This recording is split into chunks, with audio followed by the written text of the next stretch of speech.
Good morning सांगमान नमस्कार। आज मोर mini blog T आरंभ होची। आज तो है माघ मासर द्वितीय पाली सोमवार। आज है चकुली की कोबी कषा अरुआ आउ डीकर तो मटर तरकारी पसंद। डीकर मटर तरकारी करनी मुझे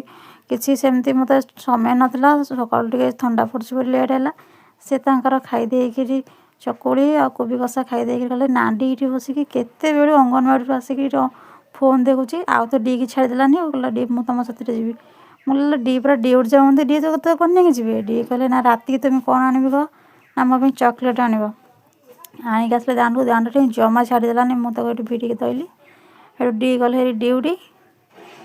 कहले मुझे तुम राति चॉकलेट आनबि घर को पड़ा आसी सारापर नाडी केते दिन है अंडा है मुंडे प्रबल सारा रूपी सान बो कहले आस मु तो मुंड रूपी काढ़ीदेवी गेले तेल कर काकटपुर जा इटिके जा सीटिके जा एमती कहीं गेले तेल कि फाड़े नंडा है बुलला बुली बुलिक पुणी आउ थे गेले गिली कर नाडी नंडा हो देखते सांग मैंने नाडी केमती